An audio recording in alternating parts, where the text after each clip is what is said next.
नमस्कार, welcome to my channel create simple and easy. किचनमध्ये विविध प्रकारची भांडी स्वयंपाक करण्यासाठी वापरली जातात, पण कधीकधी ती करपतात, त्यावर तेलकट थर तयार होतो किंवा त्याची शाईन निघून जाते आणि अशी भांडी स्वच्छ करणे अवघड होऊन जातं. आजच्या व्हिडिओमध्ये अगदी सोप्या पद्धतीनं भांडी स्पार्कलिंग क्लीन कशी करायची आणि काही युनिक आयडिया तुमच्याशी शेअर करणार आहे. So let's get started. Number 1, frying pan. आठवड्यातून 3 ते 4 वेळा तरी मी फ्राईंग पॅन यूज करते. आमच्याकडे हा स्टीलचा पॅन आहे. अगदी कमी तेलामध्ये सुद्धा यामध्ये पदार्थ छान फ्राय होतात. पण पॅन स्टीलचा असल्यामुळे तेलाची अशी लेअर जमा होते आणि स्टीलच्या भांड्यांचा तेलकटपणा काढणं अवघड होतं. पण मी एक ट्रिक यूज करते, यानं माझं काम खूप सोपं होतं. प्रथम पॅनला साबण गुंडीने फिरवून घेणे. नंतर तो पॅन गॅसवर थोडासा गरम करा. पाण्याची थोडीशी वाफ निघाली की गॅस बंद करा. आता पॅन गरम असतानाच पटापट गुंडीने रब करा. जास्त जोर न लावता हलक्या हाताने सुद्धा तेलकटपणा आणि डाग निघून जातात. नंतर पॅन पाण्याखाली धुवून घ्या. तुम्ही इथे पाहू शकता, या ट्रिकमुळे पॅन पटकन स्वच्छ झाला आणि त्याला एक प्रकारची शाईन सुद्धा आली.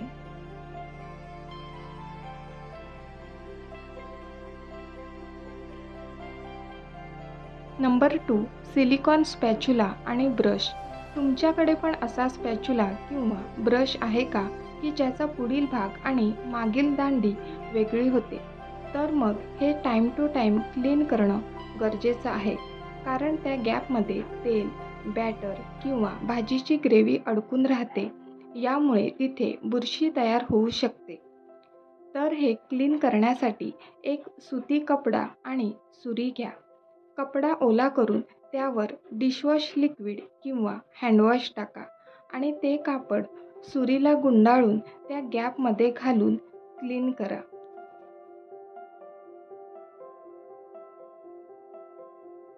या एवढ्याशा गॅपमध्ये स्क्रबर किंवा ब्रश पोहोचू शकत नाही, तर ही मेथड अगदी योग्य आहे.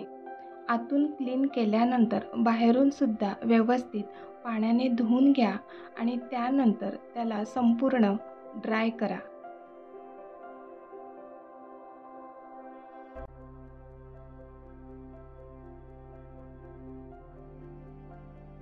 त्या गॅपमधील पाणी संपूर्ण सुकल्यानंतरच त्याची दांडी त्यामध्ये इन्सर्ट करा आणि आता हे पुढील वापरासाठी अगदी रेडी आहेत.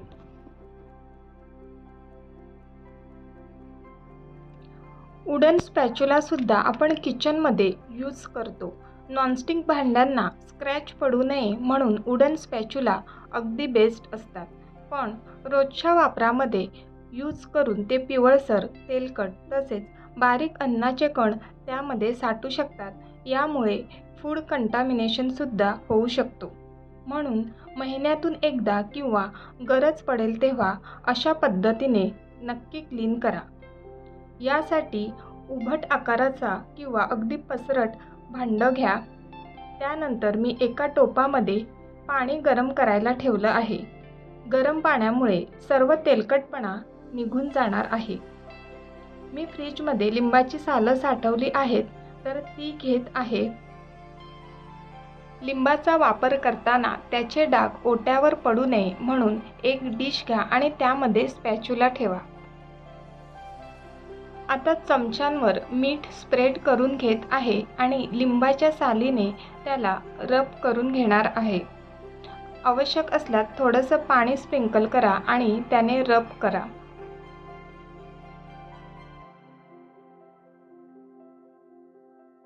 आता हे पाणी गरम होईपर्यंत थोडंसं बाजूला ठेवलंय. तोपर्यंत मी ही स्टीलचे टोप दाखवते. स्टीलची भांडी यूज करत असाल तर असे रेनबोचे रंग असलेले त्यावर डाग पडल्यासारखे दिसतात किंवा ती टोप अशी धुरकट दिसतात, तर ते स्टीलच्या टोपांना तसंच राहतं. त्यांना शाईन येण्यासाठी मी एक ट्रिक शेअर करणार आहे.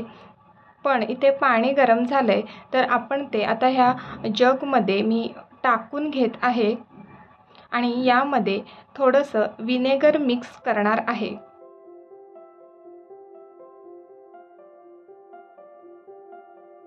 आता या मिश्रणामध्ये चमचे आपल्याला 15 ते 20 मिनिटं किंवा अर्धा तास तसेच ठेवून द्यायचे आहेत.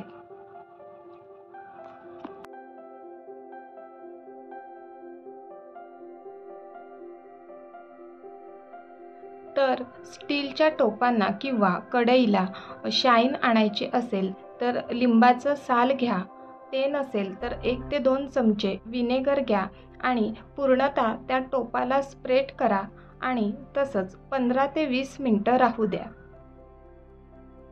मगाशी मला उर्वी बोलवत होती, तर आता मी बघते ती काय करते. तर तिने मला तिचा सेटअप दाखवण्यासाठी बोलवत होती, तर असा तिने सेटअप बनवला आहे. ती खेळत आहे आणि 10 ते 15 मिनिटं वेळ होता. म्हटलं तिच्याशी मस्त गप्पा मारूया.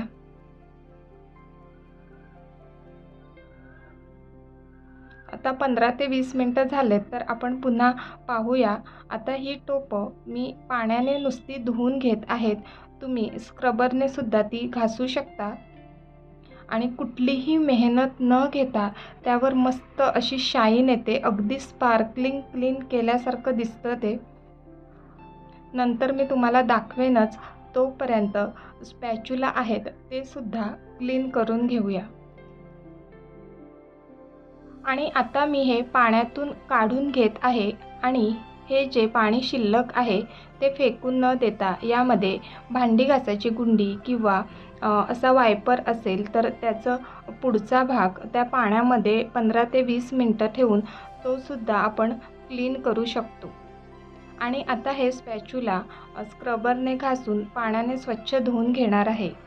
मगाशी मी टोपांना लिंबू लावून ठेवला होता किंवा हे स्पॅच्युला पाण्यात ठेवले होते. ही प्रोसेस तुम्हाला लॉंग वाटत असेल तर आपण जेव्हा रात्री भांडी घासतो तेव्हा भांडी घासायच्या आधी असं टोपांना लावून ठेवायचं किंवा गरम पाण्यात स्पॅच्युला ठेवून द्यायचे आणि भांडी घासून झाल्यानंतर तुम्ही ते क्लीन करू शकता.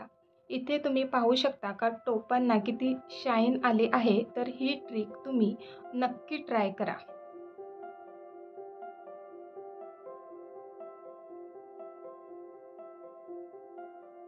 आता हे चमचे संपूर्ण सुकल्यानंतर थोडंसं तेल टिश्यू पेपरवर घेऊन चमच्यांना लावायचं आहे. या मेथडमुळे लाकडाचे चमचे अधिक काळ टिकतात. एक्स्ट्रा ऑइल लागलं असेल तर ते सुक्या टिश्यू पेपरने पुसून घ्या. आणि आता हे चमचेसुद्धा वापरासाठी रेडी आहेत. रोजच्या वापरातील भांडी जास्त काळ टिकण्यासाठी किंवा ती व्यवस्थित राहण्यासाठी अजूनही सोप्या सोप्या ट्रिक्स आहेत, त्या मी पुढच्या व्हिडिओमध्ये कंटिन्यू करणार आहे. आणि मगाशी मी पाण्यामध्ये हे वायपरचा पुढील भाग टाकला होता, तो सुद्धा स्वच्छ झालेला आहे.